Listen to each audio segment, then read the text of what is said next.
Okay, so we've been talking about Kepler's laws that basically involve the description of massive bodies of mass 1, say M2, and how they rotate about each other as a result of the gravitational force. And the importance of this is that we think that across the universe, gravity is the dominant force. And as a result of this pulling of massive objects together, we should see reflected in the universe at large structures that result from gravity. So stars result from gas being compressed due to gravity. We think maybe galaxies behave in this way. And all sorts of objects. So now we want to sort of talk about how we observe these kinds of structures, and that brings us to the topic of light. We observe the signatures of objects that emit light, and the most abundant element in the universe is hydrogen. And we know from the quantum course, what the energy spectrum is. So if you recall, the energy in terms of the n quantum number is given by some constant, E star divided by n squared, and n goes like 1, 2, 3, and so on. And actually, it's if you put the number in, it's minus 13.6 electron volts over n squared. And the purpose was to derive this expression at the end of the quantum course. We derived the spectrum of energy from the hydrogen atom, one electron going around the nucleus. And so if we put numbers in here, we get E1. So we have hydrogen, and hydrogen is excited. We know that in the transitions, energy is emitted in the form of light, or more generally, electromagnetic radiation. So we can figure out what that energy, how much energy that is, and what the frequency of that light will be. So we have, for E1, we have minus 13.6 electron volts. For E2, these are not differences in energy. This is just the values given by this, and then the differences will be what we can measure or observe.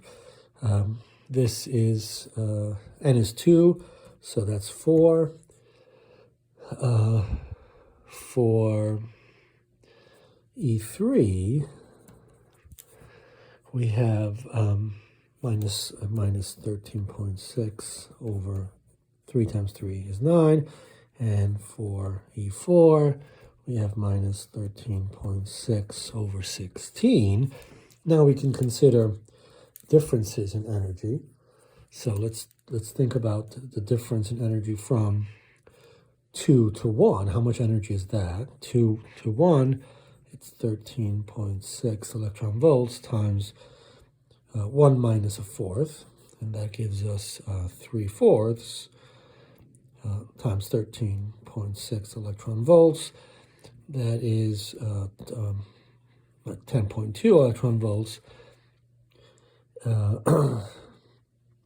Let's figure out the frequency of light that's generated in that transition. So we want delta E is equal to H, Planck's constant, times the frequency nu. And so the frequency nu is equal to delta E over H. And so we do delta E divided by H. Sorry, I put H bar.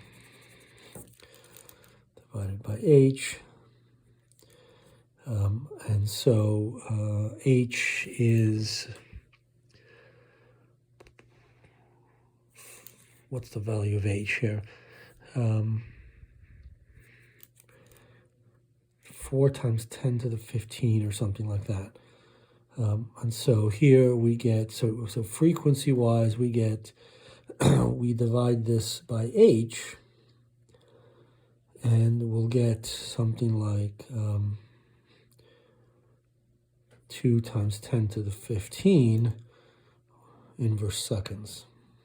Okay, so that's the frequency. Then we look at the electromagnetic spectrum, see where that lands. Let's do delta E 3 to 1. That's 13.6 EV times 1 minus 1/9. And that is 8/9 times 13.6. And that's like 12.1 electron volts. And so frequency-wise, that's 3 times 10 to the 15. A little bit larger, than this, a little more energetic. Let's look at the transition delta E 4 to 1. That is 13.6 electron volts. 1 minus 1/16, that's 15 over 16 times 13.6 electron volts. That's like, it's under 2, 1.8, 1.9 electron volts. That frequency would be 4 times 10 to the 14. Let's look at delta E, or the combination had 3 to 2. That's 13.6 times 1/4 minus 1/16. Sorry, 1/4 minus 1/9. Minus 1/9. That is 5/36 of 13.6 EV. That is actually, sorry, I flipped. I made a mistake here. This is 1.88. This turns out to be 1.88, and so the frequency is 4 times 10 to the 14. This instead is 15/16. That's greater. That's 12. That's like 12.75, and so we have 3 times 10 to the 15. This is larger. 3 times 10 to the 15 hertz.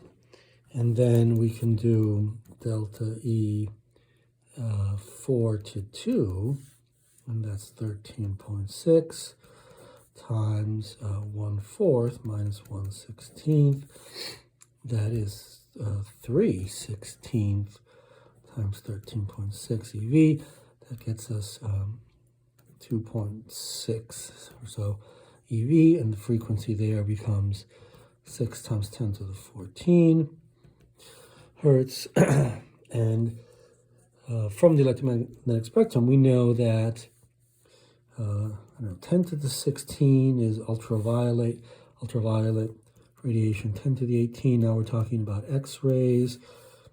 10 to the 15 is still ultraviolet. 10 to the 14 visible is somewhere below here, closer to 10 to the 15. And so here we have some high 10 to the 14, 4 times 10 to the 14, 6 times 10 to the 14. These lines, these are emission lines that we'll talk about on the spectrum. We can see these, they appear in the visible, so we can see these by naked eye. These are too energetic to be able to see by naked eye.